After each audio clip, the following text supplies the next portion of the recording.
Ang Church of God ay nandun ang pag-alala pagdating saan? Pagdating sa kakainin, iinumin, at daramitin. Kanya marami ang malungkot sa inyo, yan po yung nakatatak sa isipan ninyo. Hindi baling nakatatak, ang masama ay nandoon ang pag-alala pagdating sa kakainin, iinumin, at dadamitin. Kaya sa parting to, makikita natin yung mayayamang mga negosyante, may hanap buhay na kahit pa rin ng iba. Invest pa ng iba. Why?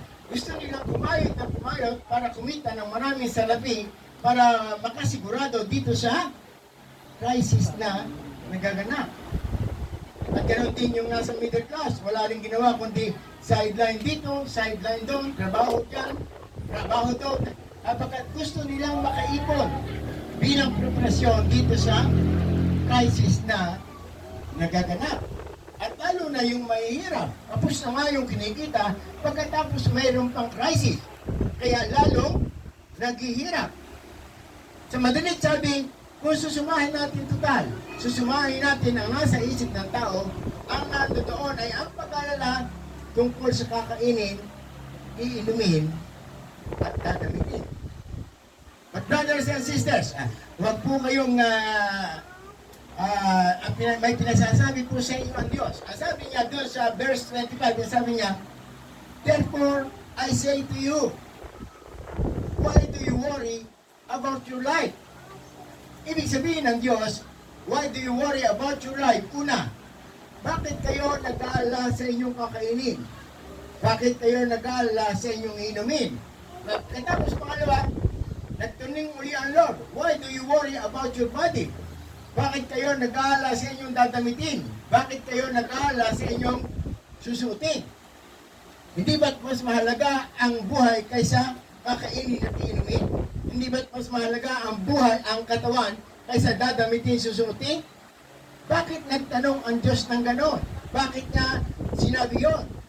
Sa verse 27, sinabi mismo ng Diyos. Asabi niya sa verse 27, sino sa inyo ang nagsabi na ang pag-aalala ay makapagpapahaba ng buhay kahit isang oras? Ibig sabihin, ang pag-aalala hindi nakapagpapahaba, nagpapaiksi.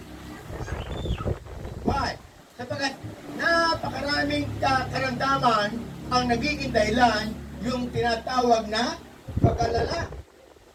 Kaya kuminsan sinasabi natin, bakit ako nagkasakit? Bakit ko dinanas ito? Bakit ako nagka-high blood? Bakit ako nagka-migraine?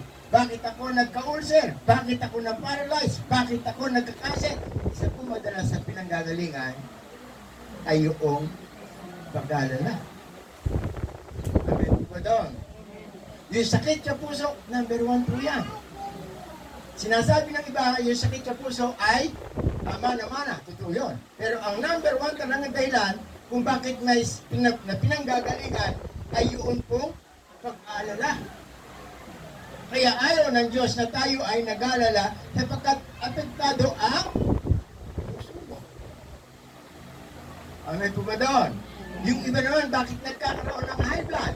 Yan din po ang dahilan. Pag nagkaroon kayo ng tensyon, nandun yung pag-aalala, alin sa dalawa, ang blood pressure nyo hindi nagno-normalize. Ang blood pressure nyo tumataas, bumababa. Kanya marami yung nai-stroke, yung tinatawag na inaatake dahilan dun sa blood pressure na tumataas, bumababa.